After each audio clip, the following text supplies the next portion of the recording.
Hi guys, तो आज मैं आपके साथ एक ऐसी SP related success story share करने वाली हूँ ना कि जो आपको इतना इंस्पायर करेगी। You have no idea. सच में आप ये वीडियो ख़त्म होने से पहले आप सोचोगे कि ओके, आपको कोई नहीं रोक सकता आपके एसपी को मैनिफेस्ट करने में। लिटरली इस एटीट्यूड से आप ये वीडियो एग्जिट करोगे। Challenge, okay. लेकिन ना उससे पहले मैं दिल को थोड़ा हल्का करना चाहती हूँ कुछ चीज़ें बोलकर। If possible don't skip this part. मैं बहुत स्पीड में बोलने की कोशिश करूँगी। सबसे पहले आप में से जो लोग कॉल कंसल्टेशंस अफोर्ड नहीं कर सकते हैं, सबसे पहले ये एक बार मुझे बोलकर फिर उसके बाद अपनी सोच तुरंत बदल दो। Don't keep repeating this old story. अगर आप स्पेशली पैसा मैनिफेस्ट करना चाहते हो, मत बोलो ये सारी चीज़ें खुद को भी, because it's not going to help you. ठीक है, मतलब ठीक है, एक्सेप्ट कर लो, लेकिन you have to change it. Don't stay in that zone. ठीक है, एंड मैं आपको एक बात रीअश्योर करके बोलती हूँ, दिल से बोल रही हूँ कि ऐसा बिल्कुल नहीं है कि अगर आप मुझसे या किसी और से कॉल कंसल्टेशन नहीं लोगे तो आपकी विश मैनिफेस्ट नहीं होगी। ऐसा कहीं पर भी नहीं लिखा है, ऐसा नहीं है, बिल्कुल भी नहीं है। क्योंकि नॉलेज सारा आपको यूट्यूब पर फ्री में मिल जाता है, बुक्स के थ्रू वगैरह वगैरह। आप खुद, यू हैव द एबिलिटी कि आप खुद अप्लाई कर सकते हो, आप खुद मैनिफेस्ट कर सकते हो। ठीक है, तो ये लिमिटिंग बिलीफ हटा दो कि बिना कोचिंग के मैं मैनिफेस्ट नहीं कर पाऊंगी, मुझे तो कोचिंग की ज़रूरत है, कंसल्टेशन की ज़रूरत है, ब्ला ब्ला। नो, दैट्स नॉट ट्रू, क्योंकि बेसिक सब सेम है। अब जिन्होंने मुझसे कॉल कंसल्टेशन लिया है, उनके फीडबैक्स मैं आपके साथ इसलिए शेयर करती हूँ ताकि आपको एक्स्ट्रा हेल्प अगर चाहिए मुझसे तो आपको कॉन्फिडेंट फील हो कि आपको वैल्यू मिलेगी कि वेस्ट ना हो जाए आपके पैसे या जो भी टाइम आपका इस कंसल्टेशन को लेकर। You will get value definitely. लेकिन अब आप अगर पूछोगे कि अंतरा, अभी तो तुमने बोला कि कंसल्टेशन के बिना भी मैनिफेस्ट कर सकते हैं, ऑफकोर्स 100%। लेकिन मैं उन लोगों के बारे में बोल रही हूँ जिनको सब नॉलेज पता होते हुए भी परसिस्ट नहीं कर पाते हैं। वो कंफ्यूज्ड होते हैं कि क्या करे, क्या करूँ नहीं करूँ, मैनिफेस्ट होगा कि नहीं। वो डर आना कॉन्स्टेंटली या क्वेश्चंस आना उनके मन में। तो उनसे बात करके कॉल पर मैं अच्छे से पॉइंट आउट कर पाती हूँ कि अच्छा आप यहाँ गलत कर रहे हो, उनकी स्टोरी सुनकर या फिर उनका माइंडसेट सुनकर। और फिर मैं उनको बोल पाती हूँ कि नहीं, ये एग्जैक्टली ये चीज़ आप गलत कर रहे हो। It's like finding a needle from the haystack. So don't do this. और उनकी पर्सनालिटी के हिसाब से फिर मैं कुछ लॉजिक दे पाती हूँ वगैरह, क्योंकि मेरे क्लाइंट्स ना ये चीज़ें अपने दोस्तों के साथ शेयर नहीं कर पाते हैं। वो मुझे बोलते भी है कि they can not share it with their friends, क्योंकि उनके दोस्त उनको 3D याद दिलाते रहते हैं। वो उनके दोस्त वगैरह, मतलब ऑफकोर्स दुश्मन नहीं उनके, बट उनके दोस्त ऐसे 100 रीज़न दे देते हैं कि ये मैनिफेस्ट क्यों नहीं होगा, ऐसे बोलते रहते हैं। So when they contact me और people in the law of assumption community, तो we do the job of कि नहीं, वी गिव देम 100 रीज़न कि क्यों मैनिफेस्ट हो सकती है ये चीज़ें, राइट। सो मैं सिर्फ एक टूल हूँ, एक्स्ट्रा हेल्प हूँ। सो अगर आपको हेल्प चाहिए जेन्युइनली तो ही मेरे से कॉल कंसल्टेशन लो। लेकिन मैं आपको इतना क्लियरली बता रही हूँ कि आपको कॉल कंसल्टेशन आप लो या आप ना लो, आपकी डिज़ायर मैनिफेस्ट होगी ही होगी। जस्ट परसिस्ट, ठीक है। You have all the knowledge, just start working on it, apply on it. और ये सारी चीज़ें मैं इसलिए बोल रही हूँ क्योंकि कल किसी ने मुझे बोला जिससे मुझे थोड़ा बुरा लगा। आई नो ये ऑनलाइन वर्ल्ड है and I have to toughen up वगैरह, and I am kind of tough I guess. लेकिन आई एम ब्लेस्ड ऑल्सो कि मुझे अभी मतलब ज़्यादा नेगेटिव कमेंट्स वगैरह नहीं आए। एंड आई भी तो आई नो, मतलब मेरा कोई गलत अजम्पशन मैनिफेस्ट हुआ होगा, I am not blaming my self. लेकिन मैं नाराज़ वगैरह भी नहीं हुई इस इंसान से, इस पर्सन से। लेकिन फॉर एग्जाम्पल जब आप लोग कमेंट में ना मुझसे कोई सवाल पूछते हो तो मैं उसका जवाब मैं तो बिकॉज ऑफ टाइम नहीं दे पाती हूँ राइट नाउ, वरना मेरी आदत है एकदम लंबा डिटेल में जाके जवाब देना। But I can not give that energy and time right now जैसे मैं पहले दिया करती थी। लेकिन मैं आपको आपके साथ, अगर मुझे ऐसा फील होता है ठीक है मैंने ये ऑलरेडी मेरे किसी वीडियो में डिस्कस किया है या किसी और, या वट एवर इट इज़, तो मैं आपको वो लिंक भेज देती हूँ ताकि आपको हेल्प होगी। इस लिंक से, इस इंटेंशन के साथ मैं आपको भेजती हूँ। लेकिन किसी ने मुझे कल बोला कि मैं व्यूज़ बढ़ाने के लिए भेज रही हूँ ये सारी चीज़ें and stuff. I am like no, ठीक है। उनको लगता है पैसा मिलेगा वगैरह वगैरह, मतलब no, that's not the reason. मतलब अगर मैं वैसे उस वजह से करती भी तो उसमें कुछ गलत नहीं है, because I am getting paid for my time and energy, right. लेकिन मैं आपको ये बात बताना चाहती हूँ just to prove my intention कि जो शायद मैंने पहले बोला नहीं बोला, आई डोंट रिमेंबर एग्जैक्टली। लेकिन unless you asked me in the comment section, मेरे इस चैनल को मैंने मोनेटाइज नहीं किया है अब तक। ऑल्दो जैसे ही मैंने 1K मैनिफेस्ट किया ना इस चैनल पर 2-3 साल पहले, 2 साल पहले में भी आई मैनिफेस्टेड 1K सब्सक्राइबर्स। और उसके तुरंत बाद ही ये चैनल मोनेटाइजेबल हो गया था, वॉच आवर्स पूरे हो गए थे, मैं मोनेटाइज आसानी से, like it's a monetisable channel, right, but because of some personal reason मैं मोनेटाइज नहीं कर रही हूँ। और ये मैं इसीलिए बता रही हूँ आपको, क्योंकि when I share link with you ना, जब मैं आपको लिंक भेजती हूँ किसी वीडियो का, मैं जेन्युइनली आपको इसीलिए भेज रही हूँ ताकि मेरे व्यूज़ बढ़ाने के लिए नहीं, लेकिन I am trying to help कि देखो यहाँ ये वीडियो देखो, इसमें आपको आपके सवाल का जवाब मिलेगा एंड ऑल दैट। तो so I am just trying to help with that pure intention. मतलब उसमें मेरी थोड़ी सेल्फिशनेस ये होती है कि मुझे आपसे सक्सेस स्टोरी मिलेगी, again to motivate myself too and to motivate the viewers of this channel, the subscribers of this channel। क्योंकि ऑनेस्टली इस दुनिया में 100 लोग अभी मिल जाएंगे जो बोलेंगे आपको कि ये विश पूरी क्यों नहीं हो सकती है आपके लाइफ में, मेरे लाइफ में, सबके लाइफ में, लेकिन लॉ ऑफ अजम्पशन चैनल्स ही ऐसे कुछ चैनल्स, मतलब कम्युनिटी है, I would say, not community, मैं सेपरेट नहीं करना चाहती हूँ, बट ये एक कॉन्सेप्ट है जहाँ पर होप मिलती है, प्रूफ मिलता है, प्रूफ दिखता है जब आप अपनी सक्सेस स्टोरी शेयर करते हो कि यस इट वर्क्स, ठीक है। And the power of our mind, वो याद आता है जब मैं नेगेटिव होती हूँ, जब आप नेगेटिव होते हो, तो ये सारी सक्सेस स्टोरीज से एक प्रूफ मिलता है कि ओके इट वर्क्स। तो जेन्युइनली मेरा पर्पस यही है कि मैं आपको हेल्प करना चाहती हूँ एंड खुद को भी हेल्प करना चाहती हूँ। इन शॉर्ट, अगर आपको मेरे से कॉल कंसल्टेशन लेना नहीं है तो आपको लेने की ज़रूरत नहीं है, ठीक है। वो भी मैंने मिड अक्टूबर को स्टार्ट किया लेना। उसमें से एक रीज़न, क्योंकि आप लोगों में से बहुत सारे लोगों ने रिक्वेस्ट किया कि मुझे बात करना है आपसे। शुरू में मुझे अनकम्फर्टेबल लगता था, मतलब ये आइडिया से, बट अभी I am loving it. In fact I am grateful कि आप लोगों ने मुझे बोला, because I can connect with you. मैं बहुत एक्साइटेड थी। लेकिन ये सब मुझे बोलना था। अगर आप मेरे इंटेंशंस को डाउट करोगे तो आप अपने साथ ही बुरा कर रहे हो, क्योंकि कोई आपको जेन्युइनली हेल्प करना चाहता है और आप उसी इंसान पर डाउट लोगे तो कैसे चलेगा, राइट। आप कैसे मैनिफेस्ट करोगे जो आपकी डिज़ायर है। सो अपना नज़रिया आपको बदलना है। And I am sorry, I know बहुत लंबा हो गया, 7 मिनट हो गया। आई डोंट नो, ये शायद मुझे एक सेपरेट वीडियो बनाना चाहिए इस पर, और व्हाट, आई डोंट नो। अगर आप सेकेंड टाइम ये सक्सेस स्टोरी सुनने के लिए वीडियो चालू कर रहे हो तो मैं टाइम स्टैम्प दे दूँगी आपको, ताकि आप फॉरवर्ड कर सकते हो। And thank you so much for listening. शायद मैं इसी में सक्सेस स्टोरी डाल दूँगी, एज अ सेपरेट वीडियो नहीं बनाऊँगी इसको। सो दिल से thank you so much for listening. मैं हर वीडियो में ऐसा नहीं करती हूँ। सो अगर आपने स्किप नहीं किया then I love you so much more. Okay, anyways, तो ये सक्सेस स्टोरी असली में इंग्लिश में थी। लिंक शेयर कर दूँगी आपको डिस्क्रिप्शन में। मैंने एक्चुअली सक्सेस स्टोरी को ना लास्ट वीक पढ़ा था, लेकिन ट्रांसलेट करने के टाइम ही मुझे नहीं मिल रहा था, क्योंकि, और मैंने ChatGPT से करवाने की कोशिश करी थी ट्रांसलेट, लेकिन उसमें मज़ा नहीं आया। बिल्कुल भी मज़ा नहीं आ रहा था वो पढ़ के मुझे। और पहले भी मैंने कोशिश की थी, पता नहीं इस बार क्यों ट्राई किया, बट एनीवेज मुझे नहीं अच्छा लगा, तो मैंने सोचा कि खुद ही कर लेती हूँ, जैसे पहले किया करती थी, translate word by word type of thing. But उसमें कुछ घंटे लगते हैं आसानी से। तो आज फाइनली मुझे टाइम मिला तो सोचा कि ट्रांसलेट करके आपको सुना देती हूँ। ओके, फाइनली आफ्टर 8 मिनट्स या 9 minutes, I am sorry again. Okay, so चलो फाइनली स्टार्ट करते हैं success story, and trust me, you are gonna love it so much, ठीक है। तो ओके, अब ये कहेगी, ये बोलेगी मेरे शब्दों में, मतलब इनके शब्दों में मैं बोलूँगी। ओके, रेडी, ठीक है। तो मेरी SP सक्सेस स्टोरी की शुरुआत हुई कुछ ऐसे। मैं एक लड़के से मिली और मेरी लिस्ट में जो भी क्वालिटीज़ थे मेरी ड्रीम पार्टनर को लेकर, वो सब मैच हो गई। जब हम पहली बार मिले, हमारा रिलेशनशिप बहुत आसान था, सब एकदम सही चल रहा था। इस लड़के में वो सब कुछ था जो मैं हमेशा से अपने पार्टनर में चाहती थी, और उसको भी मैं बेहद पसंद थी। मैं हमेशा से एक बहुत ही कॉन्फिडेंट इंसान रही हूँ, खासकर जब बात रिलेशनशिप्स को लेकर होती है। और मेरा ये बिलीफ सिस्टम था कि मुझे जो लड़का चाहिए, मुझे वो लड़का आसानी से मिल जाता है। लेकिन क्योंकि मुझे ये लड़का इतना परफेक्ट लगने लगा कि मैंने लिटरली उसको पेडेस्टल पे चढ़ा के रखा हुआ था। मैंने उसको भगवान का दर्जा देने लगी अपनी लाइफ में। मेरी लाइफ में पहली बार मुझे इतनी एंजाइटी होने लगी जो पहले नहीं होती थी, जैसे मानो कि मेरा मन मेरे वश में रह ही नहीं पा रहा था।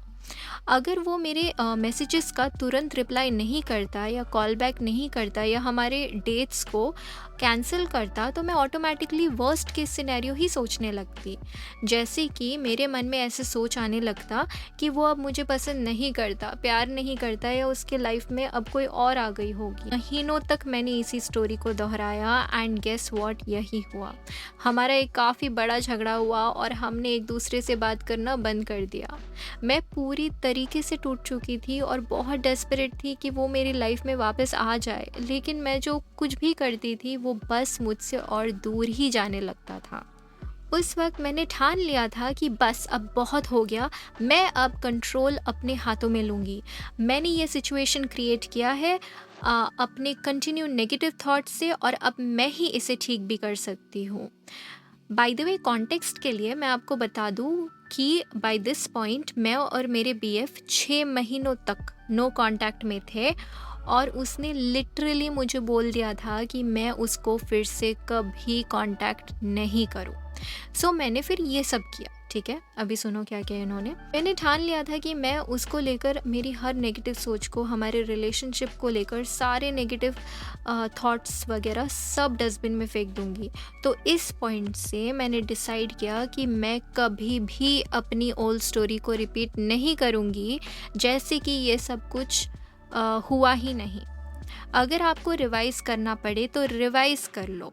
जिस दिन हमारा झगड़ा हुआ उसी दिन शाम को मैंने रिवाइज़ किया कि एक्चुअली हम एक प्यारा सा रोमांटिक डेट पर गए थे और हमारे बीच सब कुछ अच्छा चल रहा है, और मेरा एसपी मुझे बोल रहा है कि वो मुझसे बहुत प्यार करता है और मुझसे जल्दी मिलेगा।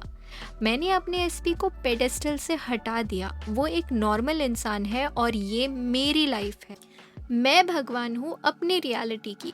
तो मेरे मन में मैंने ठान लिया था कि मैं नई स्टोरी को चलाती रहूँगी, जहाँ मेरी लाइफ की सबसे इम्पॉर्टेंट पर्सन मैं हूँ और मेरा एसपी मुझे लेकर पागल है। He is head over heels in love with me. तो मैंने एक लिस्ट बनाया जिसमें मैंने एफर्मेशंस लिखी अपने बारे में कि मैं कितनी कॉन्फिडेंट हूँ, कितनी अट्रैक्टिव हूँ, I can get any man I want, मैं ये अमेजिंग रिलेशनशिप डिज़र्व करती हूँ।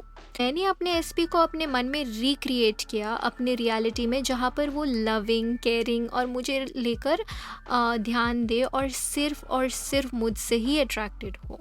फिर रिलेशनशिप को लेकर भी मैंने एफर्मेशंस लिखे, जहाँ पर कैसे हम एक दूसरे से कितना प्यार करते हैं और एक दूसरे के साथ एक हैप्पी कमिटेड रिलेशनशिप में है, वो सब लिखा। मैंने अपने एफर्मेशंस को शॉर्ट रखा ताकि मुझे वो याद हो, और वैसे रखा ताकि मुझे जब जब अपना एफर्मेशन दोहराना पड़े मैं दोहरा सकती हूँ। एक स्ट्रिक्ट मेंटल डाइट ने मेरे लिए काम किया।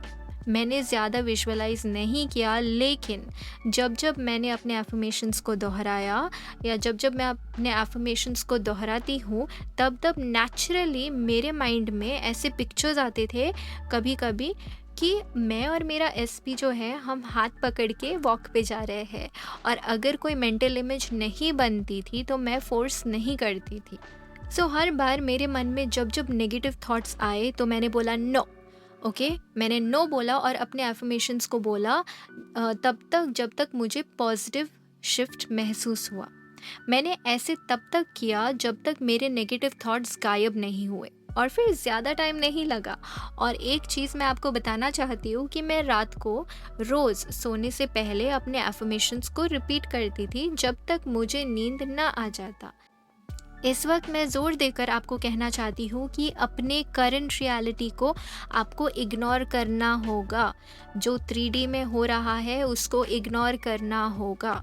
ऐसे लाइफ जियो जैसे कि आप अपने एसपी के साथ ऑलरेडी एक अमेजिंग रिलेशनशिप में हो, और अफर्म करने से आपको पॉजिटिव रहने में आसान होगा। लाइफ में आपके डिज़ायर से कुछ ऑपोजिट हो तो रिएक्ट मत करो। अपने एसपी के कॉल्स और मैसेजेस का वेट मत करो। मैं सिर्फ अपने फ़ोन को देखती थी और बोलती थी कि वो क्यों बार बार मुझे इतने कॉल्स और मैसेजेस कर रहा है। तो इन शॉर्ट बस लाइफ को एंजॉय करो एंड डू थिंग्स जो आप एनीवेज करते अगर आपका एसपी आपके लाइफ में होता तो। अगर ये पर्सन आपकी लाइफ में होता तो क्या आप गूगल करते कि how to get my ex back वगैरह? नहीं करते ना आप। तो बंद करो ये करना। आपको पता है मैनिफेस्ट कैसे करते हैं तो जाओ और प्रैक्टिस करो। आप पूरी ज़िंदगी तो सीखते नहीं बैठ सकते हो ना, और इसको लेकर कोई शॉर्टकट्स नहीं है। आपको ये एफर्ट्स लेने होंगे। टेस्ट करके देख लो लॉ ऑफ अजम्पशन को। नेविल गॉडार्ड ने भी बोला है कि लॉ ऑफ अजम्पशन को टेस्ट करके देखो और देखो कैसे आपके लिए वो वर्क करेगी। फाइनल और आखिरी बात जो बहुत ज़रूरी है इज़ दैट परसिस्ट करो अपनी नई स्टोरी में। गिव अप मत करो। साइंस को ढूंढने में साइंस को ढूंढने मत बैठ जाओ, या ऐसे मत सोचने लग जाओ कि आपको उन्हें कांटेक्ट करना पड़ेगा वगैरह वगैरह। तब तक एफर्म करो जब तक आपको नई स्टोरी ज़्यादा असली ना लगने लगे। ओके गाइस, सो मैं अंतरा बोल रही हूँ। Hello again. ओके, ठीक है। तो बेसिकली मुझे कुछ ऐड करना है कि यस, ये जैसे बोल रही है वैसे अफर्म करो। इट्स अमेजिंग, ठीक है। लेकिन इतना भी मत करो कि आपको हेडेक हो जाए, आपका गला दुख जाए, गले से खून निकले वगैरह वगैरह। आपको ऐसे अफर्म करते करते स्वर्ग नहीं पहुंचना है, ठीक है। सो इतना भी पागलों जैसे अफर्म मत करो कि या तो आप पागल खाने पहुंच जाओ या फिर स्वर्ग पहुंचने की नौबत पड़ जाए। डोंट, ठीक है। स्टार्ट स्लो, जितना आप कंफर्टेबल हो उतना से स्टार्ट करो, उसके बाद बढ़ाते जाओ, ठीक है। बट जस्ट थोड़ा थोड़ा करके कंफर्टेबल जितना आपको फील हो उतना ही करो, ठीक है। ठीक है, अब मैं जाती हूँ, मैं सक्सेस स्टोरी फिर से कंटिन्यू करती हूँ, ठीक है। अभी ध्यान से सुनना। सो ये कहती है कि जब आपको अपनी एफर्मेशन, ठीक है, जब आपको अपने एफर्मेशंस पुरानी स्टोरी से भी ज़्यादा रियल लगने लगती है, तब आपके पता होने से पहले ही आपका जो 3D है वो आपके इमेजिनेशन से मैच होने लग जाएगा। जब आपको लीस्ट एक्सपेक्टेशन होगी तब आपका एसपी आपके लाइफ में वापस आ जाएगा। उनके पास और कोई चॉइस नहीं है, क्योंकि आपके असम्पशंस जो है उनको लेकर वैसा होना ही होगा, क्योंकि everyone is you pushed out. अगर आपको भरोसा है कि दे लव यू तो दे लव यू। अगर आपको भरोसा है कि दे मिस यू तो they miss you, you know. अगर आपको भरोसा है कि they want you and only you then they want you and only you. उनको वैसे ही आपके सामने प्रेजेंट होना होगा, ठीक है, जैसे आप सोचते हो उनके बारे में। नेविल कहते हैं कि आपको किसी और को नहीं बदलना है। हम यहाँ पर अपने एसपी को नहीं बदल रहे हैं, हम यहाँ पर अपने आप को बदल रहे हैं, हम खुद को बदल रहे हैं। Okay, so there is no one to change but self. आप 3D में आपके एसपी को नहीं बदल सकते हो बिना अपनी सोच या इमेजिनेशंस को बदले। अपनी ओल्ड स्टोरी को बदलो जो आप उनके बारे में खुद को बोल रहे हो। आपको बस वो टाइम और एफर्ट डेडिकेट करना होगा अपने माइंड को कंट्रोल करने के लिए। ये थोड़ा हार्श साउंड कर सकता है, लेकिन खुद के साथ ब्रूटली ऑनेस्ट बनो। कुछ लोग कहते हैं कि वो स्ट्रिक्ट मेंटल डाइट पर है, लेकिन वो सिर्फ पॉजिटिव रहते हैं जब वो अफर्म करते हैं। जब आप स्ट्रिक्ट मेंटल डाइट फॉलो करते हो तब आपको 24/7 कंट्रोल लेना है अपने थॉट्स को लेकर, और ये प्रोसेस आसान होते जाएगा जैसे जैसे आप करते जाओगे। रहा सवाल मेरे एसपी का, उसने मुझे 3 हफ्तों में कांटेक्ट किया, माफ़ी मांग रहा था मुझसे, मुझे बोल रहा था कि उसने मुझे कितना मिस किया और मुझसे मिलना चाहता है, और हम अभी एक लविंग कमिटेड रिलेशनशिप में हैं एक दूसरे के साथ। वो दुनिया का सबसे बेस्ट पार्टनर है, क्योंकि मैंने उसको वैसे क्रिएट किया है। मैंने जो सब अफर्म किया है वो सब सच हुआ है। अभी भी जब वो ऐसी चीज़ें करता है जिससे मुझे गुस्सा है, मैं उससे आर्ग्यू नहीं करती हूँ, मैं बस अपने मन में, अपने माइंड में बदल देती हूँ। एक बार आपने अपने माइंडसेट को एडजस्ट कर लिया, आपकी दुनिया बदल जाएगी। मैं जैसे इसको देखती हूँ इस दैट कि ये आपकी ज़िंदगी है जिसका स्क्रिप्ट आप खुद लिख रहे हो। आपका एसपी आपकी फिल्म में बस एक एक्स्ट्रा है, आप लीड हो। सो आप जैसे बोलोगे वैसे ही होगा, आपको भी ये मिल सकता है। बस खुद पर विश्वास करो एंड आपके रिलेशनशिप पर भी एंड अपने मन को भी आप कंट्रोल करो। सभी को बेस्ट ऑफ लक। तो गाइज़, ये रही इनकी success story. I am sure आपको बहुत कुछ सीखने को मिला। एंड सच में मैं मतलब जैसे ये फ़िल्म वाली बात वगैरह, ये सब चीज़ें यू नो मैं इस पे वीडियोस बनाने वाली थी आपके लिए सेपरेटली, लेकिन यहाँ पर इन्होंने ये सब बोला एंड मैं बनाऊँगी भी, बिकॉज़ इट्स ट्रू। ये सारी चीज़ें मेरे को भी रियलाइज़ हुई थी। All of a sudden, and you know what, I have to make a video on it. तो मैं बनाऊंगी, क्योंकि मैं ज़्यादा टीचिंग वीडियोस नहीं बनाती हूँ, but I guess I will do it now. तो यस, आई एम श्योर कि आपको ये सक्सेस स्टोरी बहुत अच्छी लगी होगी। इसको अगर आपको ऑन रिपीट सुनने की ज़रूरत पड़े तो सुन लो, ठीक है। मैं time stamp I think they दूँगी बाद में नीचे। And yes, thank you so much पूरा एकदम लंबा, बहुत लंबा सा वीडियो सुनने के लिए मेरा इतना लंबा इंट्रो सुनने के लिए थैंक यू, एंड बाय। ठीक है, नेक्स्ट वीडियो में मिलते हैं, ओके। एंड गाइस, अगर आपको पर्सनल कंसल्टेशन चाहिए then I am providing it right now. If you want me कि मैं आपकी बातें सुनूं and see where you are going wrong in your manifestation, आप क्यों परसिस्ट नहीं कर पा रहे हो वगैरह, but if not then that's absolutely fine. And yes, आज के लिए इतना ही। चलो अब मैं रखती हूँ, बाय।